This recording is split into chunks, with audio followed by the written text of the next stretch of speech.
നമസ്കാരം. ഇന്ന് നമുക്ക് കിട്ടിയിരിക്കുന്നത് ദ ഹെർമിറ്റ് ആൻഡ് വേൾഡ് കാർഡിൻ്റെ എനർജീസാണ്.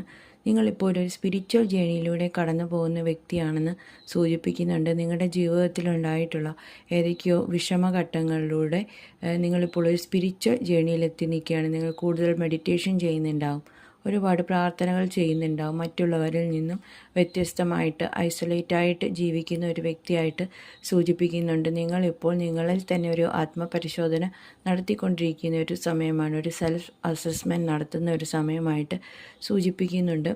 ഡിവൈൻ പറയുന്നത് എന്താണെന്ന് വെച്ചാൽ, നിങ്ങളുടെ ഈ ഒരു ഐസൊലേഷനും ഒറ്റപ്പെടലും ഒക്കെ അവസാനിക്കാൻ പോവുകയാണ്. നിങ്ങൾ എന്താഗ്രഹിക്കുന്നു ആ കാര്യങ്ങളൊക്കെ നിങ്ങളുടെ ജീവിതത്തിൽ സംഭവിക്കാൻ പോകുന്നു. നിങ്ങളുടെ ബാഡ് കർമാസൊക്കെ ക്ലിയർ ചെയ്ത് നിങ്ങളൊരു പുതിയ ഒരു റിന്യൂവലിലേക്ക് കടക്കുകയാണ്. നിങ്ങളൊരു പുതിയ ജീവിതത്തിലേക്ക് കടക്കുകയാണെന്നാണ് ഡിവൈൻ പറയുന്നത്.